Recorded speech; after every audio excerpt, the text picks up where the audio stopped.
హరి ఓం సాయిరామ్. మాతృప్రేమ. మాతృప్రేమ ముందు ఈ సృష్టిలో ఏ శక్తి నిలవలేదు. దీనికి ఒక ఉదాహరణ. శివాజీ రాయగఢ్ కోట శత్రువులకు అభేద్యంగా కట్టుదిట్టంగా ఉండేది. ప్రొద్దున 6ంటికి తెరిచిన కోట తలుపులు రాత్రి 9 గంటలకు మూయబడతాయి. ద్వారం మూసి ఉన్న సమయంలో చీమ కూడా లోని నుండి బయటికి, వెలుపల నుండి లోనికి రాకూడదు. ఇది ఛత్రపతి శివాజీ ఆజ్ఞ. రాజ్య రక్షణార్థం ఇట్టి కట్టుదిట్టాలు తప్పలేదు. ఎట్టి పరిస్థితుల్లోనూ రాత్రి 9 తరువాత కోట ద్వారం తెరవబడదు. హీరాకాని అనే గ్రామవాసి రోజు కోటలో ఉన్నతాధికారులకు, సైనికులకు పాలు పోయటానికి వచ్చేది. అందరికీ తనకు చేతనైన సాయం కూడా చేసేది. ఇలా ఉండగా ఒకరోజు సాయంకాలం పాలు పోయడానికి కోటలోకి వచ్చింది హీరాకాని. ఆ రోజు ఒక సైనికుడి భార్య ప్రసవ వేదన పడుతున్నదని తెలిసి అక్కడే ఉండి ఆమెకు సహాయం చేసింది. పురుడు అయ్యేదాకా అక్కడే ఉన్నది. ఇంటికి వెళదామని సమయం చూస్తే 9 దాటిపోయింది.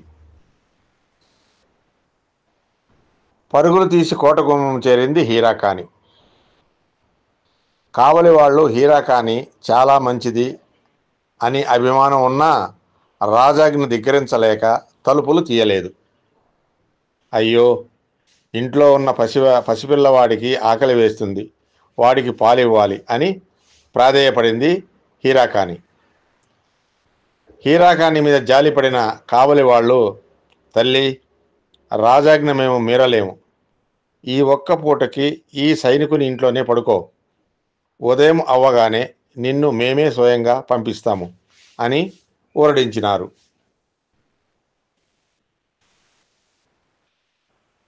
మరునాడు ప్రొద్దు రాగానే కావలి వాళ్ళు హీరాకానిని వెదకసాగారు. ఎక్కడైనా ఆదమరచి నిద్రపోయిందేమో లేపి ఇంటికి పంపుదామనుకున్నారు.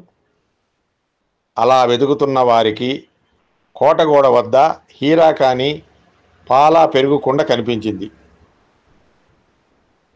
పైకి చూసేసరికి ఆమె పూసల గొలుసు కోట మీద రాయికి వేలాడుతూ కనిపించింది. ఆశ్చర్యపోయిన కావలి వాళ్ళు శివాజీకి ఈ విషయం విన్నవించారు. ఒక స్త్రీ అభేద్యమైన కోట అర్ధరాత్రి ఒంటరిగా దాటడమా, అది ఎలా సాధ్యం అని నివ్వెరపోతూ స్వయంగా పరిస్థితిని పరిశీలిద్దామని అక్కడికి వచ్చాడు శివాజీ. ఇంతలో హీరాకాని రానే వచ్చింది పాలకొండతో. వణుకుతూ శివాజీ ముందు నిలబడి, అయ్యా, రాత్రి పాలకై ఏడుస్తున్న నా బిడ్డడు గుర్తుకు వచ్చాడు. ఇక ఏ దారి తోచలేదు. కోట గోడలెలా దాటానో నాకే తెలియదు. కొండలు, గుట్టలు, తుప్పలు ఆనాటి రాత్రి ఎలా దాటానో కూడా తెలియలేదు. నా బిడ్డ ఒక్కడే నాకు జ్ఞప్తిలో ఉన్నాడు. నా తప్పు క్షమించండి ప్రభు అని ప్రార్థించింది హీరాకాని. శత్రువులకు సింహస్వప్నమైన ఛత్రపతి కళ్ళు చెమ్మగిల్లాయి. హీరాకానికి అందరూ చూస్తుండగా సాష్టాంగ వందనం చేశాడు.